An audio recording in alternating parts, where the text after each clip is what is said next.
पति अभी नहा ही रहा था कि तभी फोन पर मैसेज टोन बजी। पत्नी मोबाइल के पास में ही खड़ी थी। उसका ध्यान फोन की तरफ गया।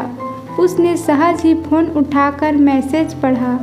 हाय, गुड मॉर्निंग स्वीट डियर। किसी बेबी का मैसेज था। पत्नी सोच में पड़ जाती है कि अब यह बेबी कौन है। तब तक पति भी नहाकर बाहर आ चुका था। पत्नी उसे किसी बेबी का मैसेज आया है बताती है। पति मुस्कुरा देता है, फोन उठाकर उस मैसेज का रिप्लाई करता है, hi baby, how are you, और अपने काम में लग जाता है। पत्नी के मन में उथल पुथल चल रहा था। वो इस रिप्लाई को भी पढ़ती है। अब हर पल पत्नी के दिमाग में यही विचार कौंधता रहता है कि यह बेबी कौन है। शाम को पति घर आता है। पत्नी उससे पूछती है, यह बेबी कौन है। पति जवाब में सिर्फ मुस्कुरा देता है और फिर से अपने काम में लग जाता है।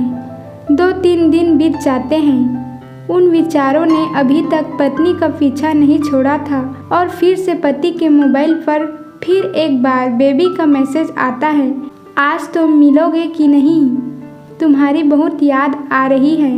इस मैसेज ने आग में घी का काम किया। पत्नी का शक और भी ज़्यादा पक्का हो गया। बीच बीच में ऐसे मैसेजों का आदान प्रदान होता रहता और पत्नी के मन में शक की जड़ें और गहरी होती गई। पति पूछने पर भी जवाब में सिर्फ मुस्कुराहट के और कुछ भी नहीं कहता। यह शक गुस्सा बनकर तब ज्वालामुखी की तरह फट पड़ता है जब एक दिन उसे अपने पति की जेब में सिनेमा की 2 टिकटें मिलती है। पत्नी अपने पति से बहुत झगड़ती है। पति उसे समझाने की कोशिश करता है लेकिन वह कोई भी बात सुनने को तैयार नहीं है। पति को भी उस पर गुस्सा आ जाता है और यह झगड़ा और भी ज़्यादा बढ़ जाता है। गुस्से में पति घर से बाहर निकल जाता है। पत्नी का गुस्सा पति से कई गुना ज़्यादा है।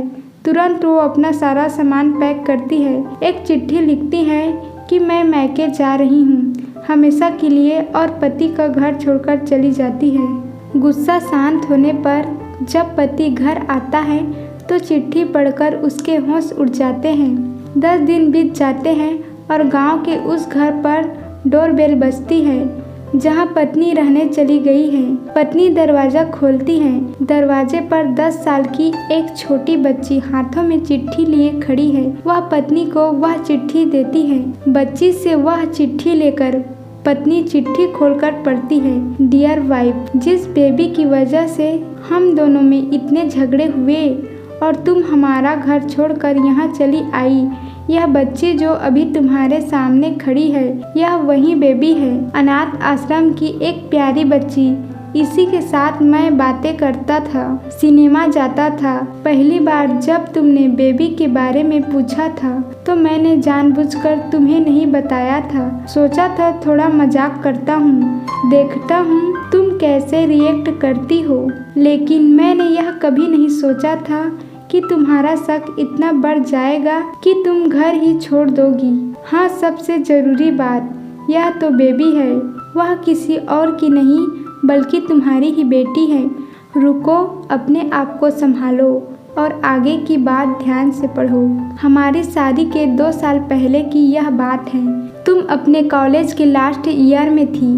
तुम्हारे प्रोफेसर ने नोट्स लेने के बहाने तुम्हें बुलाया था और तुम्हें चाय में इन नशीली दवा खिलाकर न करने वाला काम किया था। इसमें तुम्हारी कोई गलती नहीं थी, लेकिन कुदरत ने अपना काम किया और तुम्हारे पेट में इस बेबी को डाल दिया। काफ़ी प्रयास करने पर भी अबॉर्शन नहीं हुआ तो तुम्हारे घर वालों ने समाज के डर से तुम्हें 6 महीने तक घर में ही रखा। तुम्हारे पिताजी खुद एक डॉक्टर है, इसलिए यह बिन मांगा बच्चा बड़ी आसानी से बिना किसी को कानों कान खबर हुए इस दुनिया में आ गई। भविष्य में तुम्हारी शादीशुदा जिंदगी में कोई प्रॉब्लम न हो, इसलिए तुम्हारे पिता ने इस बच्चे को गांव के एक अनाथ आश्रम में छोड़ दिया। यह बच्चा मतलब यही बेबी जो अभी तुम्हारे सामने खड़ी है। अगर अभी भी विश्वास नहीं हो रहा है तो इस बच्ची के गाल का वो तिल देख लो जो शायद तुमने उसे आखिरी बार रोते हुए देखा होगा, या फिर अपने पिताजी से पूछ लो। पत्नी जल्दी से उस बच्ची को पास में लेकर उसके गालों का तिल देखती है। उसका मन भर आता है, उसकी आंखों में आंसू आ जाते हैं, लेकिन अभी भी चिट्ठी बाकी है, इसलिए वह आगे पढ़ती है। मुझे पता है अभी भी तुम्हारे मन में यह सवाल उठ रहा होगा कि यह सब मुझे कैसे पता। तुम्हें बता दूं कि यह सब तुम्हारे खुद के पिता ने अपने मन में उठ रहे पश्चाताप को शांत करने के लिए शादी के 1 महीने पहले मुझसे मिलकर सारी बात मुझे बताई थी। उन्होंने यह भी कहा था कि अगर मैं चाहूँ तो शादी से इनकार कर सकता हूँ। मैंने तो इसलिए इस रिश्ते को स्वीकार किया क्योंकि इस पूरी घटना में तुम्हारी कोई भी गलती नहीं थी और हमारी शादी हो गई। तुमने मुझे बहुत प्यार दिया, लेकिन तुम्हारे पिता से बेबी के बारे में जानने के बाद मैं उसे मिले बिना नहीं रह पाया। मैं बीच बीच में उससे मिलता था।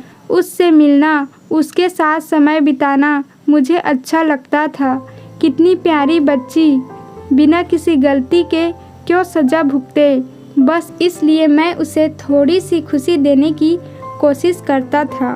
बस मुझे इतना ही कहना था। अब अगर तुम फिर से अपने घर आकर मेरे साथ रहना चाहो तब और सिर्फ तभी गैलरी में आ जाओ। तुम्हारा और सिर्फ तुम्हारा डियर पति।